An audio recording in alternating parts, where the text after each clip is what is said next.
are the God who was, who is, and is to come.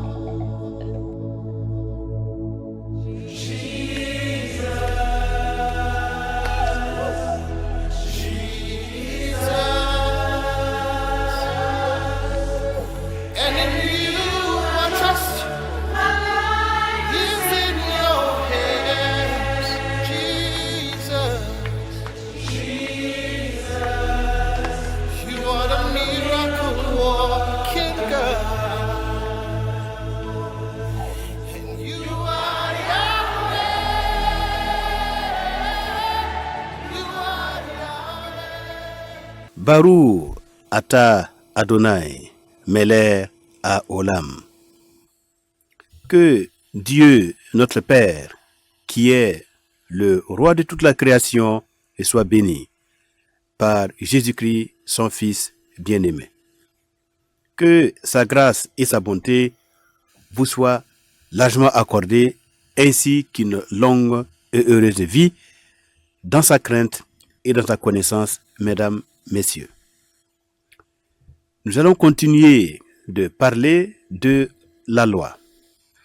Dans notre dernière émission, nous avons vu que la loi ou la Torah revêt plusieurs dimensions, plusieurs aspects. Il y a au moins 4 niveaux de compréhension de ce qu'est la loi, si nous considérons l'ensemble des Saintes Écritures. Le premier niveau de la loi, c'est, comme nous l'avons défini, la loi de la conscience, la loi naturelle. Maintenant, nous allons voir aujourd'hui le deuxième niveau de la loi, qui est la Torah, ou encore la loi de Moïse, qui lui a été donnée sur la montagne du Sinaï. Et cette loi de Moïse, elle est stipulée, elle est expliquée dans Exode au chapitre 20. Exode chapitre 20, à partir du verset 1 et suivant. Je vous laisse la latitude de lire cette loi, qui est en fait composée de 613 commandements, dont 365 commandements positifs et 248 commandements négatifs. Qu'est-ce qu'on appelle commandements positifs? Bon, ce sont les commandements dans lesquels il est dit « faites ceci, faites cela ». Les commandements négatifs, c'est là où on dit « ne faites pas ceci, ne faites pas cela ». Alors, donc, ce que nous lisons dans Exode chapitre 20, les 10 commandements ne sont que le résumé d'un ensemble de 613 commandements qui sont éparpillés dans l'ensemble de la Torah de Moïse, les 5 premiers livres de Moïse. Et donc, mesdames, messieurs, si nous lisons ces commandements, on se rend compte que cette loi et ces commandements ne procurent pas, ne peuvent pas donner à l'homme l'innocence ou encore la justification, ou encore ils ne peuvent pas permettre aux hommes de payer à Dieu le prix du rachat de leurs âmes. Mais, si néanmoins les hommes mettent en pratique ces commandements, cette loi, l'homme a quand même un peu de mérite devant le Seigneur pour permettre à Dieu de continuer de bénir les hommes et de leur assurer ses bienfaits, par exemple la pluie, l'air, l'eau, l'existence, l'être, le mouvement, la paix, la sécurité. Ça donne quand même un minimum de mérite à l'être humain et ça permet aux hommes d'apprendre à vivre à côté de ce Dieu 3 fois saint. Selon qu'il est écrit, soyez saints car je suis saint. Donc la mise en pratique des commandements, cela ne permet pas aux hommes d'avoir la justice nécessaire pour être innocent devant la justice de Dieu, mais cela leur donne quand même un minimum de mérite. Cela les met à part, cela les sanctifie. Voilà. La mise en pratique du commandement nous sanctifie. C'est donc qu'il est écrit, sanctifie-les par ta parole est la vérité. Bien. Alors, donc, il est important de comprendre que lorsque nous soulignons l'importance de la loi, cela ne revient pas à dire que la loi peut procurer l'innocence. D'accord? Donc, il n'en est pas question. Les Saintes Écritures nous enseignent clairement, à travers la plume de Paul, que la loi, bon, elle est bonne. La loi, elle est sainte. Elle est même juste. Et ça, c'est dans Romains au chapitre 7, à partir du verset 14, que l'apôtre Paul nous parle de la loi et du fait que la loi, elle est sainte, elle est bonne, elle est juste. Verset 14. Nous savons en effet que la loi est spirituelle, mais moi je suis charnel, vendu au péché. Donc le problème de la loi, voilà, la loi, elle est sainte, elle est bonne, elle est juste, elle est spirituelle, mais le problème c'est l'être humain. C'est l'être humain qui a un problème profond. Alors, et on va le voir, il dit, car je ne sais pas ce que je fais, je ne fais point ce que je veux, et je fais ce que je hais. Or, si je fais ce que je ne veux pas, je reconnais par là que la loi est bonne. Et maintenant, ce n'est plus moi qui le fais, mais c'est le péché qui habite en moi. Ce qui est bon, je le sais, n'habite pas en moi, c'est-à-dire dans ma chair. J'ai la volonté, mais non le pouvoir de faire le bien. Car je ne fais pas le bien que je veux, et je fais le mal que je ne veux pas. On voit bien que la loi, elle est bonne. Elle est bonne. Alors, je trouve donc en moi cette loi. Quand je veux faire le bien, le mal est attaché à moi. Car je prends plaisir à la loi de Dieu selon l'homme intérieur, mais je vois dans mes membres une autre loi qui lutte contre la loi de mon entendement et qui me rend captif de la loi du péché qui est dans mes membres. Misérable que je suis, qui me délivrera du corps de cette mort? Et il conclut en disant, grâce soit rendue à Dieu par Jésus-Christ notre Seigneur. Ainsi donc, moi-même, je suis par l'entendement esclave de la loi de Dieu et je suis par la chair esclave de la loi du péché. Donc, comme on vient de le lire, la loi est une très bonne chose. Voilà, elle est sainte, elle est juste, elle est bonne.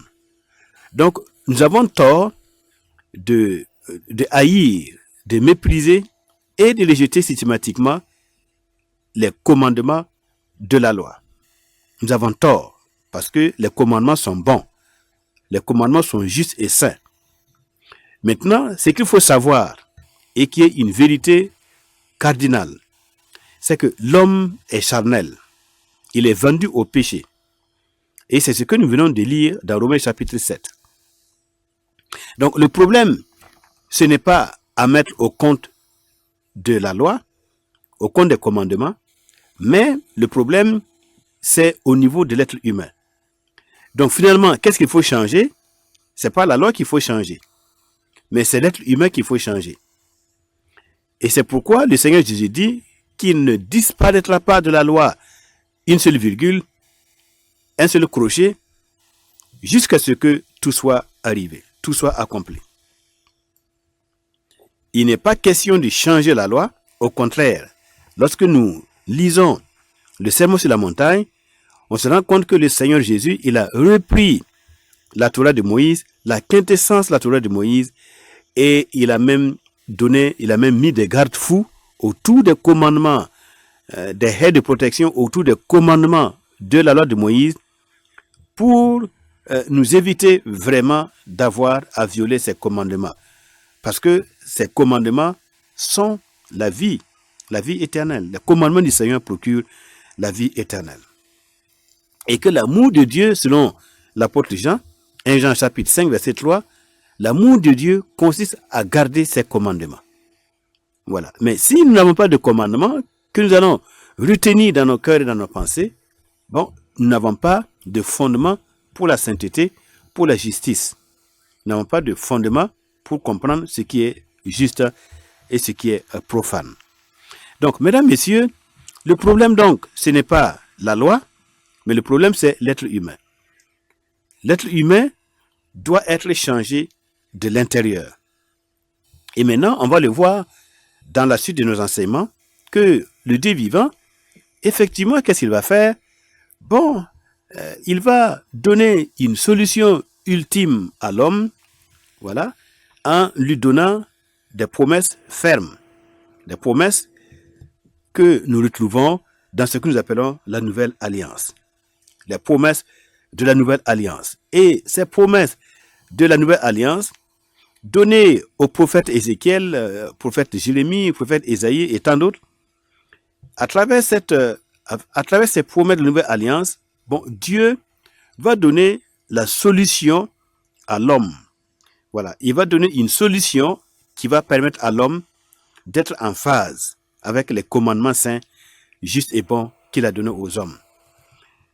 De manière à ce que nous puissions comprendre que sans la nouvelle alliance, qui consiste, on va le voir dans Ézéchiel tout à l'heure, qui consiste à recevoir un cœur nouveau et à recevoir l'Esprit de Dieu en nous, sans ces deux choses-là, il est pratiquement impossible pour l'homme de mettre en pratique les commandements. D'où, eh bien, qu'est-ce que Dieu va faire? Bon, il va dire, on garde la loi telle qu'elle est, mais on va changer l'homme, on va lui donner un cœur nouveau, on va mettre en lui un esprit nouveau, l'esprit de Dieu, et maintenant faire de telle sorte que l'homme lui-même obéisse et mette en pratique volontairement, avec joie, les lois et les commandements du Seigneur. Et nous lisons donc dans Ézéchiel au chapitre 36. Et on comprend que cette nouvelle alliance, c'est c'est aux Israélites que Dieu a promis cette loi. Voilà. Cette nouvelle alliance, c'est aux Israélites que Dieu a fait la promesse. Et maintenant, nous, bon, nous avons reçu un bonus, c'est-à-dire que nous n'étions pas les premiers destinataires, mais Dieu a fait grâce et il a ouvert la possibilité à tous les individus de toutes les nations de pouvoir entrer déjà dans la nouvelle alliance par leur foi au sacrifice expiatoire, au sacrifice rédempteur du Seigneur Jésus-Christ. Et donc, on comprend que cette nouvelle alliance reste une promesse intacte pour les Juifs, pour les Hébreux, et qui doit se réaliser coûte que coûte, vaille que vaille, à la fin des temps. Donc, et lisons dans Ézéchiel 36, à partir du verset 26, il est écrit: « Je vous donnerai un cœur nouveau, et je mettrai en vous un esprit nouveau. J'ôterai de votre corps le cœur de pierre, et je vous donnerai un cœur de chair. Je mettrai mon esprit en vous, et je ferai en sorte que vous suiviez mes ordonnances et que vous pratiquiez et que vous observiez et pratiquiez mes lois. » Voilà. Et si on remonte encore plus haut, voilà, verset 24, il dit: « Je vous retirerai d'entre les nations, je vous retirerai d'entre les nations, je vous rassemblerai de tous les pays et je vous ramènerai dans votre pays. » Ça commence d'abord par là. Donc on voit bien que c'est des promesses adressées aux Juifs qui ont été dispersés dans le monde depuis l'an 70 de notre ère, suite à la chute de Jérusalem. « Je répandrai sur vous une eau pure et vous serez purifiés. Je vous purifierai de toutes vos souillures et de toutes vos idoles. Maintenant, je vous donnerai un cœur nouveau. Je mettrai en vous un esprit nouveau.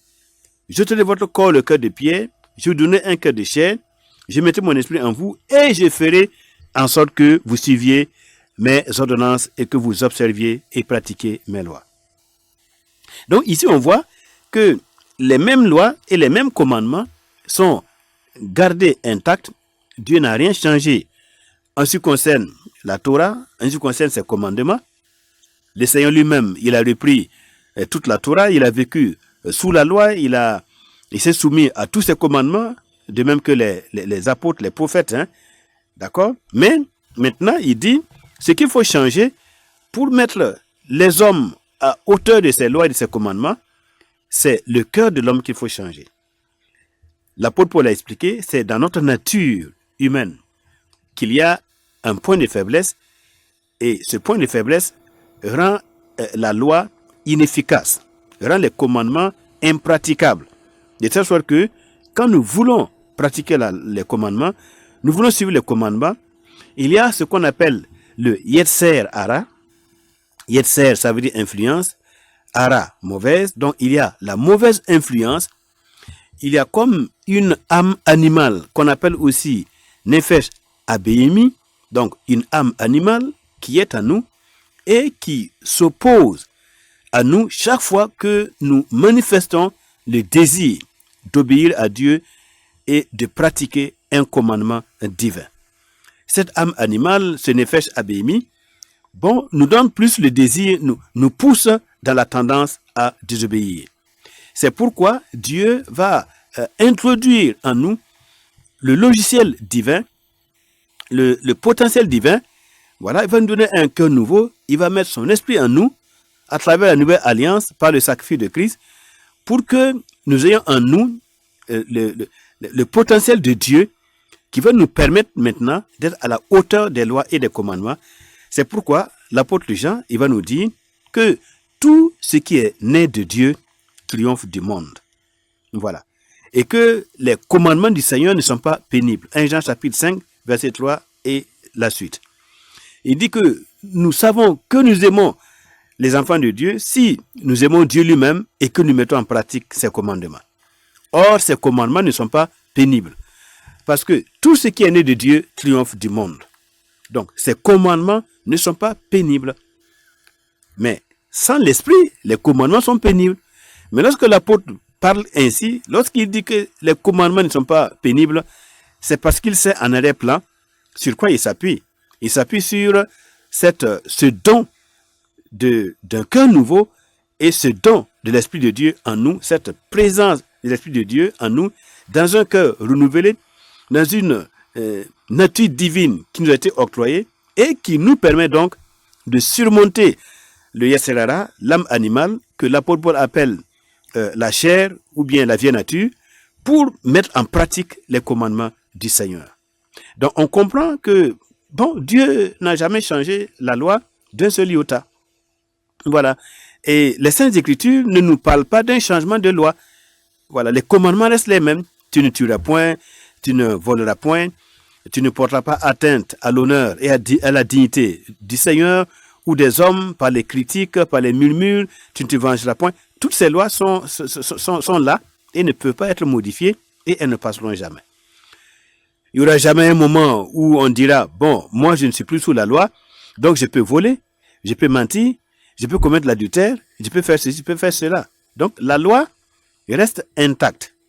Maintenant, comme l'homme se trouve dans une certaine logique de faiblesse humaine, où il y a en lui un penchant mauvais qui le pousse à désobéir à Dieu, Dieu répond en introduisant en l'homme un cœur nouveau et en lui donnant son esprit. Donc le Saint-Esprit va maintenant travailler avec la parole de Dieu en nous, avec les commandements, pour nous permettre d'être saints, pour nous permettre de vivre de manière conforme à la volonté du Dieu vivant. Il nous revient donc de collaborer intelligemment avec le Saint-Esprit. Il nous revient donc de demander chaque jour au Seigneur d'être rempli du Saint-Esprit afin que, il nous donne les capacités de mettre en pratique les commandements du Seigneur. Du reste, lorsque nous lisons dans le livre de Romains, on se rend compte que l'apôtre Paul, parlant de la loi de Moïse, la Torah, il dit clairement que on n'anéantit pas ses écrits et ses enseignements. Sa théologie n'anéantit pas la loi. Au contraire, sa théologie renforce la loi. On peut le lire dans Romains au chapitre 3, le verset 31. Anéantissons-nous donc la loi par la foi? Loin de là. Au contraire, nous confirmons la loi. Donc, il faut comprendre que toute la théologie de l'apôtre Paul au sujet de la loi et de la foi, l'apôtre Paul ne veut pas dire que la loi n'existe plus ou bien qu'elle est supprimée. Non, ce n'est pas cela qu'il enseigne.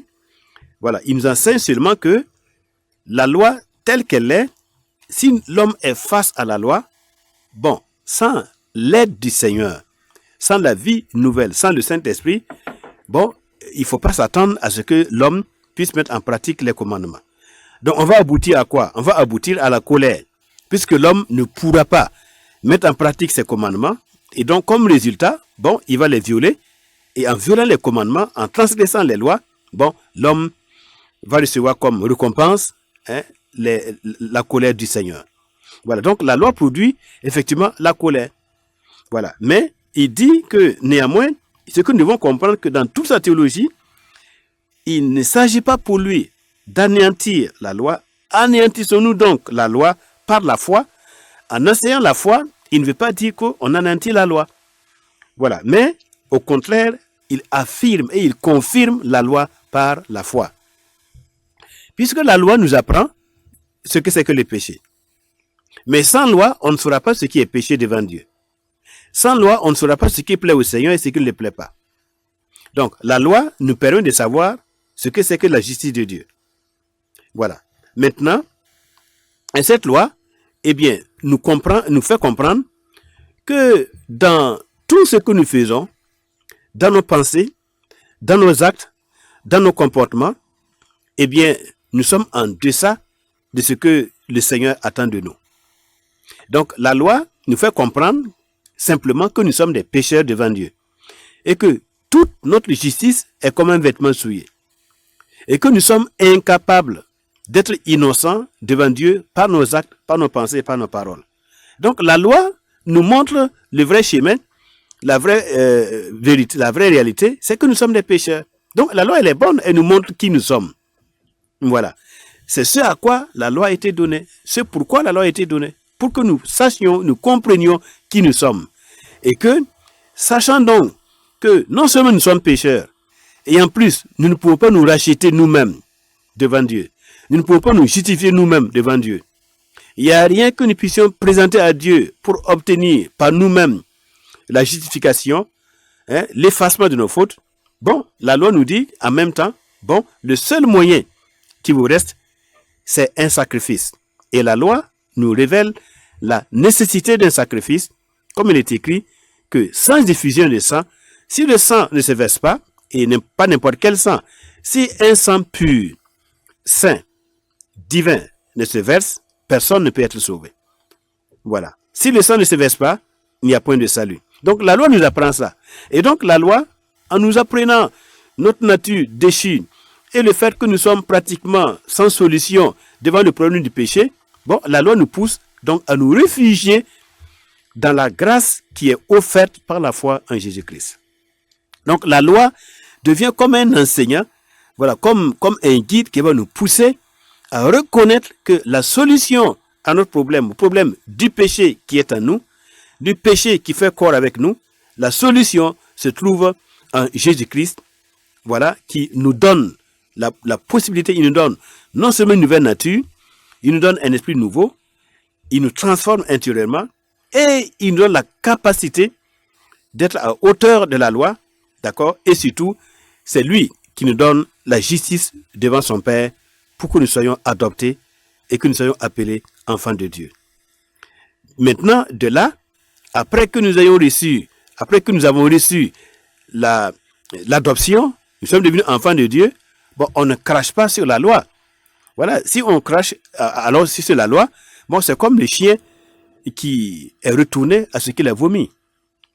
Voilà, ou c'est comme vous mettez un anneau d'or au nez d'une truie, voilà, et il va encore aller se jeter dans le bourbier. Loin de là, Tite va nous expliquer que la grâce de Dieu, sous le salut pour tous les hommes, nous enseigne à renoncer à l'impiété et au convoitisme mondain. Mais s'il n'y a pas de loi, comment nous allons comprendre, après notre conversion, après avoir reçu la grâce, nous allons comprendre ce que c'est que la piété. Donc la loi demeure pour que nous comprenions d'où nous venons, voyez, et où il ne faut plus aller. Voilà, le chemin dans lequel il ne faut plus s'engager. Il faut rester maintenant dans la communion avec le Seigneur. Il faut vivre dans l'obéissance au Seigneur. Il ne faut plus reprendre ses anciens sentiers. Donc, on voit bien l'importance de la loi pour le croyant chrétien après sa conversion. Et étudiez bien la théologie de Paul. Eh bien, il ne remet pas en cause la loi, il remet en cause notre faiblesse et il nous explique que la solution se trouve en Jésus-Christ, Jésus-Christ notre Seigneur. Et nous avons cette grâce-là d'appartenir au Christ et maintenant c'est un bonheur pour nous de nous exercer à être conformes à sa volonté, à manifester notre amour parfait pour le Père, en mettant en pratique ses commandements, car aimer le Seigneur, aimer le Père, c'est mettre en pratique ses commandements. Et ces commandements, ça nous permet d'avoir le minimum de justice nécessaire pour manifester nos bonnes œuvres et montrer dans le monde présent que réellement nous sommes passés par la repentance, que nous sommes connus de Dieu et que nous sommes en route pour un monde de sainteté, un monde de justice, un monde de paix, un monde de sagesse qui est devant nous. Que l'Éternel Dieu vous bénisse et qu'il nous donne la sagesse et l'amour de la vérité pour continuer d'étudier et de recevoir les lumières de sa parole. Que le Seigneur vous bénisse et à très bientôt. You are the God who